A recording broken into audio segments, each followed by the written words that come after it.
Major Keane, in his room on the Thames Embankment, turns another page of the Dossier on Dumetrius.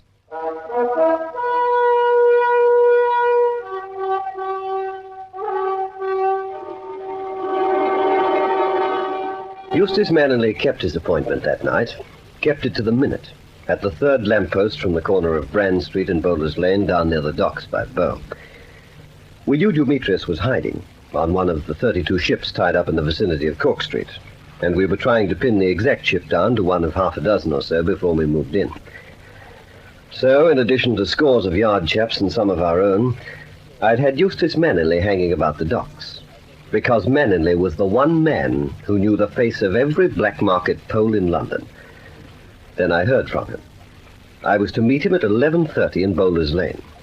He said he had information of the greatest importance. I took cuts. At 11:30 to the second, we turned up in Bowler's Lane.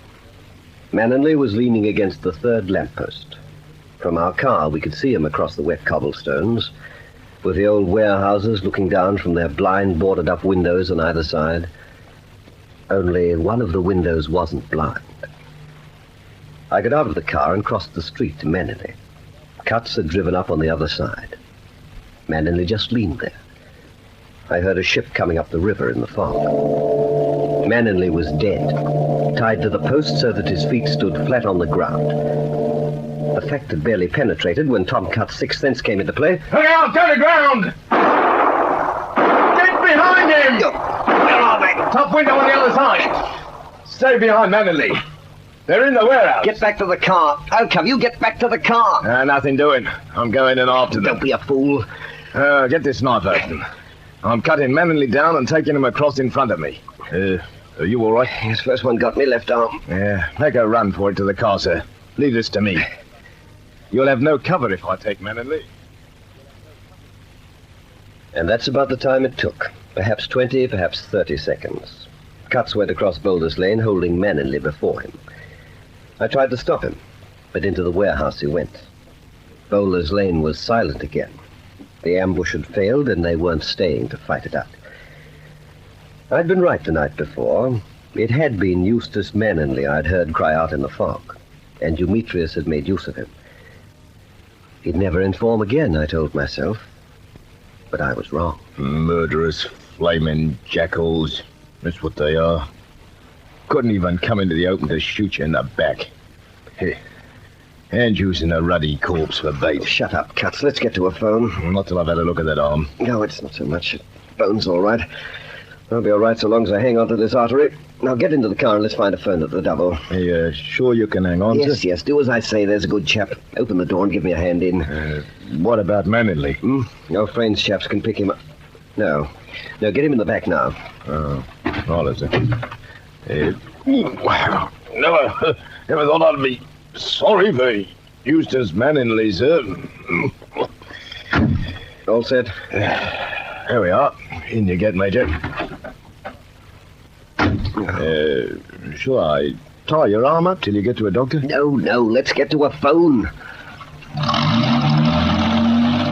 That's what they are. Sewer rats. Not even an informer ought to have been done in like Manningley.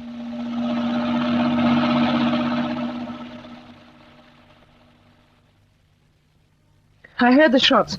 What's happened? I don't know. I caught Keane with my first. I saw him spin around. Did you kill him? I tell you, I don't know, Hedy. That fellow Katz must have the senses of some kind of animal. He let out a shot before we even opened fire. So, you didn't manage to kill either of them? When Katz shouted his warning, Keane went straight to ground and then took cover behind Manningley. Katz started shooting back. He missed Jotty by a fraction of an inch after we'd fired 2 shots. I've never seen anything like it. He must have eyes like a cat. And then, do you know what happened? How could I? I was waiting in the car, listening to it. Katz took Manningley off the post and used him as a shield. He came straight across the alley and into the warehouse. And you both ran. I am in London for £1 million, not to fight duels with ex-commandos who are more suicidal than sane. But you are quite happy to take time off to murder them. With the loot in your hands, waiting for you at Victoria Station, you still have time to lie in wait like beasts to shoot them down from hiding. Do you presume to criticize, Hedy? You have always told me your butchering was only done when necessary. Why should you be so determined to get rid of Gregory Keene? Because Keene has become more than just an instrument of British military intelligence. Keene has followed us too closely. Some of the things he's discovered about us have been almost uncanny. How did he find the sanatorium? How did he know we'd ever been there? We left not a solitary trace of any description, but Keene was able to arrest Rudolf Buchmann. He arrived at the quarry in Norfolk, 5 minutes after we'd dealt with Max Rubenstein. How? How, Haydée? I always told you he was a man to be feared. And perhaps loved. Is that why you... Oh, so that's it. You who call yourself Dumetrius. And yet you were content to use me. I was to be with Gregory Keene every hour, every minute I could contrive. And now, because you think I might have spent too much time in his company, he must be destroyed. I, too, have spent much time in your company, Haydée. Should I be flattered that you're capable of feeling jealous on my account? That's not the only reason. A man like Keene won't give up. When we leave London, I want to be free.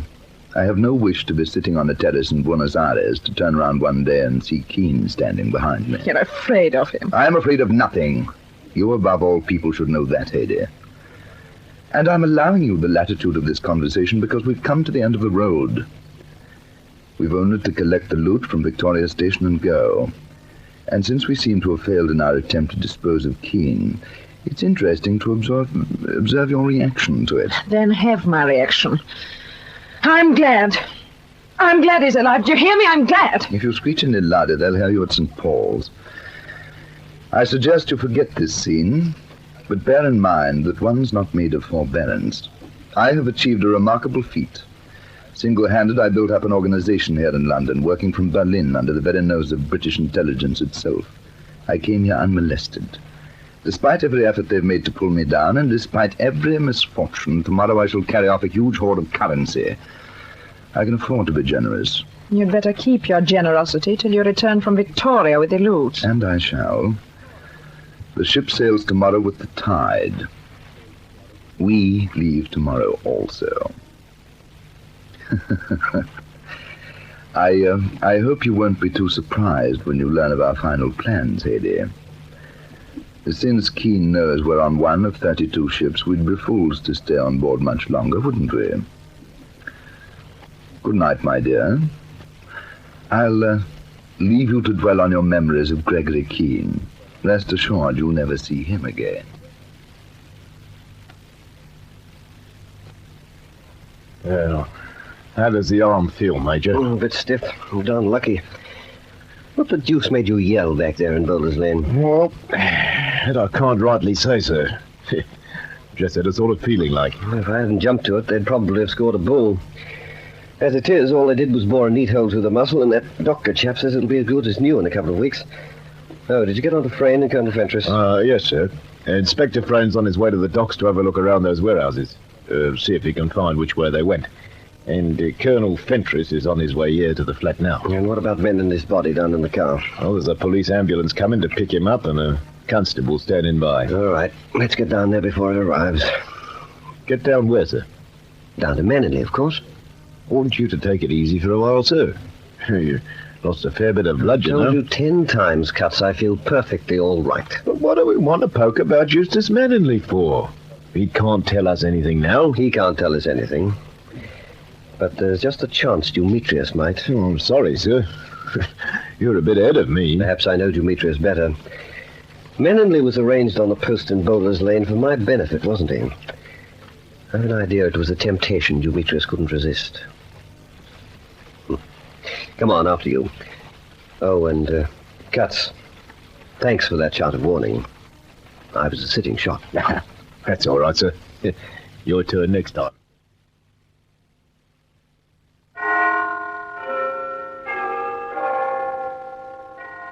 Are you the constable on duty here?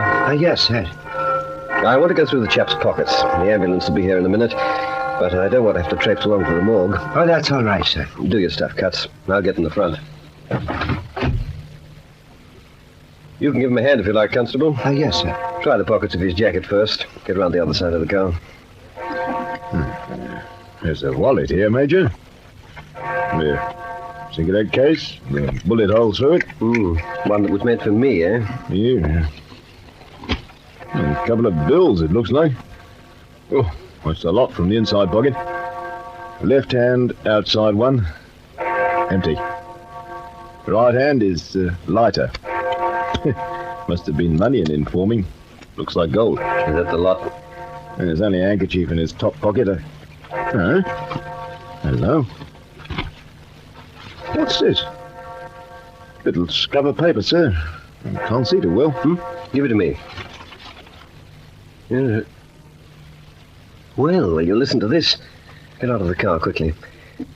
Major Keene, the loot is at Victoria Station, and Dumetrius is...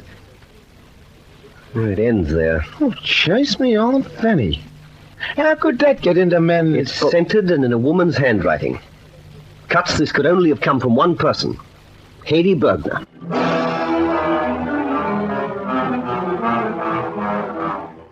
So the last link in Dumetrius's chain of murder and intrigue had snapped.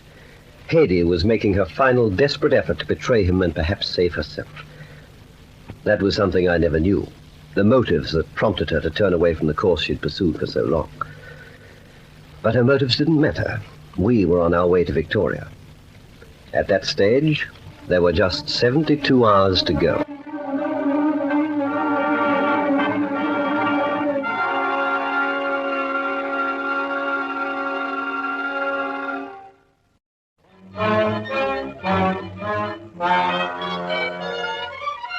Arrangements for a murderer's reception are made in the next suspenseful chapter of Dossier on Dumetrius.